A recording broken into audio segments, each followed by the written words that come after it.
This is Mac OS Ken. We are still getting spring-loaded. Reveal is afoot. And news that is both heart-healthy and not. It's Thursday, the 22nd of April, 2021. I'm Ken Ray, and this is news from Mac OS Ken, brought to you by yours truly and sponsored by Sunbasket. Get $90 off your first 4 deliveries and free shipping on the first box with offer code MacOSKen at sunbasket.com/MacOSKen. This show is also sponsored by Fundrise, the future of real estate investing. A diversified portfolio is more than just different kinds of stocks. It's a mix of stocks, bonds, mutual funds, and now you can put private real estate into the mix with Fundrise. Fundrise provides access to diversified portfolios of private real estate to all investors with their industry-leading, easy-to-use platform.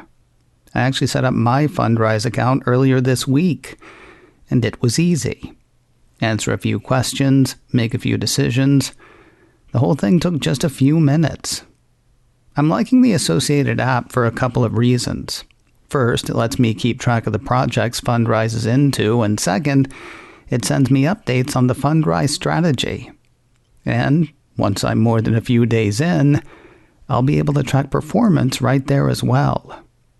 Whether you're looking to add stable cash flow via dividends or prefer long-term growth through appreciation, Fundrise makes investing in private real estate as easy as investing in stocks, bonds, or mutual funds. See for yourself how 130,000 investors have built a better portfolio with private real estate. It takes just a few minutes to get started. Go to fundrise.com/MacOSKen today. That's fundrise.com/MacOSKen. Fundrise.com/MacOSKen. With so much jammed into so little time, we missed a few points yesterday recapping Apple's spring-loaded event. Ars Technica ran a big post Wednesday covering some of what Apple announced off-screen. Perhaps the biggest news that didn't get screen time has to do with the next round of software updates. They're due next week. Release candidates for iOS 14.5, iPadOS 14.5, tvOS 14.5, macOS Big Sur 11.3, and watchOS 7.4 are out to developers. According to Ars, Apple also specifically stated that tvOS 14.5 will hit next week, and Apple usually pushes out software updates to multiple operating systems at roughly the same time. That is not our only clue. Apple's press release on the purple iPhone 12 and iPhone 12 mini says the phones ship with iOS 14.5, and those phones ship next Friday. But there is yet another hint. A piece from MacRumors had Apple telling developers this week that their apps have to play by the company's app tracking transparency rules by next Monday, the 26th of April. App tracking transparency is thought to be tied to iOS 14.5 and the rest of the updated operating system, so yeah, updating operating systems coming very soon. While reports had a lot of 21.5-inch Intel iMacs drying up ahead of Tuesday's event, Ars Technica says those machines are sticking around. On Wednesday, the site noted that both the 27-inch and 21.5-inch iMacs with Intel CPUs are still available to buy in Apple's online store. Well, one 21.5-inch model, it seems. According to the piece, there is still a 21.5-inch Intel iMac for sale, though it's buried deep in the purchase page for the 27-inch iMac, oddly enough. The surviving configuration has a 2.3 GHz dual-core 7th-gen Intel Core i5 CPU, either 8 or 16 gigabytes of 2133 MHz DDR4 memory, and either 256 gigabytes of SSD storage, or 1 terabyte of Fusion drive storage. Now, when it comes to hardware, I'm a bit of a packlet. Will it go? Make it go. Now I am strong. To me, Ethernet is Ethernet. So imagine my surprise when I read in the Ars Technica piece that some people were put out that the M1 Mac Mini shipped without the faster 10 gigabit Ethernet option available to Intel Mac Mini models. That option is now available for the M1 Mac Mini for $100 over the machine's base price of $699. I mentioned yesterday that Apple had added AppleCare Plus coverage to Apple TV for the first time. According to Apple's press release on that edition, for the first time, AppleCare Plus will be available for Apple TV, providing 3 years of technical support and additional hardware coverage, including up to 2 incidents of accidental damage protection every 12 months. But wait, there's more. A support doc spotted by Apple Insider says folks in Australia, Canada, Germany, Japan, the UK, and the US can add time to their AppleCare Plus coverage. According to the piece, people who paid upfront for multiple years of AppleCare Plus service can later purchase similar new coverage if they do so within 30 days of the end date of their original package. I think I mentioned yesterday that Touch ID on the new colorful Magic Keyboard only works with the M1 iMac as far as iMacs are concerned. You might think it would work on older iMacs with a secure enclave, but that thinking would be erroneous. That said, while those are the only iMacs with which the fingerprint sensor works, they're not the only Macs. A piece from iDownload blog says the new Magic Keyboard with wireless Touch ID is fully compatible with all M1 Macs, but the Mac and the M1 seem to be the magic combo for the Magic Keyboard where Touch ID is concerned. While one might expect it to unlock any M1 device, the piece from MacRumors says Touch ID on Magic Keyboard does not work with the new M1 iPad Pro. One of Apple's suppliers has been hit with ransomware, and Apple's secrets are apparently being leaked as a result. Engadget cites reports from Bloomberg and Bleeping Computer, both of which say that Quanta has been hit by the ransomware gang REvil. It's hard to tell exactly what's happening now. Quanta builds MacBooks for Apple. Apparently, REvil gave Quanta until the 27th of April to pay $50 million, or it would start spilling secrets about upcoming Apple machines. Quanta indicated that it would not pay, and now we may know stuff about MacBook Pros on the horizon. A piece from MacRumors has a report on a couple of unannounced MacBook Pros. The report includes sizes and a few specs. MacRumors suspects we're looking at a 14-inch and a 16-inch model, having looked at schematics leaked online. On the right side of the machine, MacRumors says there's a visible HDMI port, accompanied by a USB-C Thunderbolt port, and followed by an SD card reader. The left side features 2 additional USB-C Thunderbolt ports and a MagSafe charging slot, for a total of 3 USB-C Thunderbolt ports instead of 4, as we have today. The schematic was said to have been leaked by REvil. It's said to have included much greater detail, and it apparently came with a warning. Quoting MacRumors, REvil has threatened to release additional documents stolen from Quanta Computer if Apple does not pay a ransom fee by the 1st of May. REvil plans to release new files every day until Apple pays the fee, and Apple has not commented on the situation. I said it's hard to tell exactly what's happening. That's because Engadget lists a different endgame. That one says REvil said it would hike the demand to $100 million if Quanta didn't pay by the specified date. It claimed to have all local network traffic from the contract manufacturer, although it's not clear how much it really has.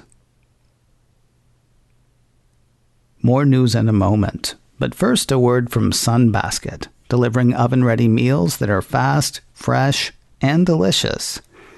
Sunbasket wants you to eat well and love what you're eating.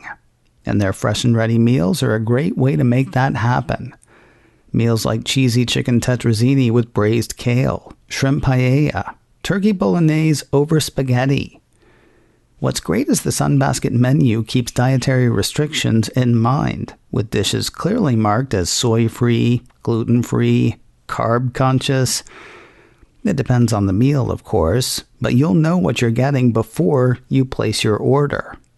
Another great thing, with the fresh and ready meals, there is no prep and no mess. Heat, serve, and enjoy. And one more great thing. Sunbasket's fresh and ready meals are just $8.99, so they're good for your body and your budget. Everything I've had from Sunbasket has been great. See what's in store for you. Sunbasket is offering $90 off your first 4 deliveries, including free shipping on the first box, when you go right now to sunbasket.com/macOSKen and enter promo code macOSKen at checkout.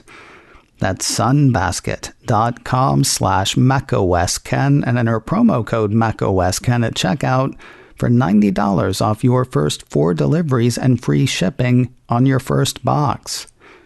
sunbasket.com/macOSKen and enter promo code macOSKen. There was a hearing on Capitol Hill on Wednesday addressing alleged anti-competitive behavior by Apple and Google tied to their respective app stores. I didn't watch any of it. I read a couple of articles about it. Lots of stuff we've heard before and addressed before on this show and others. If you'd like to get into it, there was a decent article on TechCrunch and another on Bloomberg, available outside the paywall on Yahoo Finance. Right now, it is sound and fury. If it ends up signifying anything, I'll be sure to let you know. I mentioned earlier that Apple's next round of operating systems is expected next week. That'll see a bit of heart health headed to the southern hemisphere. MacRumors says next week's planned release of watchOS 7.4 will see the ECG feature on Apple Watch activated in Australia and Vietnam. While 2 countries are set to receive the functionality, AliveCor is trying to stop it in the States. A piece from Apple Insider says the maker of consumer ECG gizmos is trying to block the import of Apple Watch Series 4 and 5 in the US as part of an ongoing patent dispute over the chronometer's ECG functionality. Apple Watch Series 6 was not out when the original patent suit was filed, though Apple Insider assumes it'll be added since it does the thing over which Apple is being sued. In a statement earlier this week, AliveCor said the request for an import ban is one step, among others, AliveCor is taking to obtain relief from Apple's intentional copying of AliveCor's patented technology, including the ability to take an ECG reading on the Apple Watch and to perform heart rate analysis, as well as Apple's efforts to eliminate AliveCor as competition in the heart rate analysis market for the Apple Watch. Let's do that thing we do and wrap the day with news of Apple TV+. First, a prestige piece for Apple has a big date before its small screen debut. iMore says Fathom, the humpback whale documentary, is set to premiere at the Tribeca Film Festival before it settles into its home on Apple TV+. The festival sits on this weird cusp. Lots of people are getting vaccinated. At the same time, cases of COVID-19 are spiking in various parts of the country. The festival's apparently skewing optimistic. Cara Cusimano, festival director and VP of programming for Tribeca, is quoted in the piece as saying, "After a year of closed cinemas, canceled gatherings, and virtual everything, it is with joy and hope that we finally invite New Yorkers out of their homes and back to the movies. Immersed in the city itself, Tribeca 2021 will bring once-in-a-lifetime big-screen experiences to filmmakers and audiences alike as we reconnect, reimagine, and reopen through the shared experience of film." The in-person festival is currently set to run the 9th of June through the 20th. Fathom will be available on Apple TV Plus beginning the 25th of June. And finally today, an Apple TV Plus film that's already pretty celebrated has gotten a release date. The Mac Observer says the film CODA will hit the Cupertino streamer in mid-summer. CODA is an acronym for Child of Deaf Adult, or Deaf Adults in this case. According to the Mac Observer, the film tells the story of Ruby, played by Amelia Jones, who is the only hearing person in her deaf family. She has to decide whether to stay and help save their fishing business or forge her own path after discovering she has a gift for singing. I said the film is already celebrated. It won big at this year's Sundance Film Festival, taking the Special Jury Award for Ensemble Cast, the Directing Award, the Audience Award, and the Grand Jury Prize. Apple TV Plus subscribers will be able to watch it beginning the 13th of August. Coming up in a few minutes, the After Show's Mike Rose joins us to talk over the Spring Loaded event, what got his attention and will get his Quatloos. Find out in a few minutes. Click it and listen wherever you get podcasts.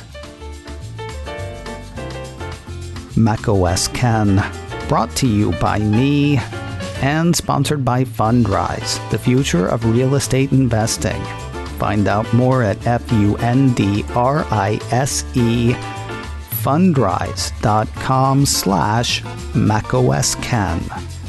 This show is also sponsored by Sunbasket. Get $90 off your first 4 deliveries and free shipping on your first box with offer code macOSKen at sunbasket.com/macOSKen.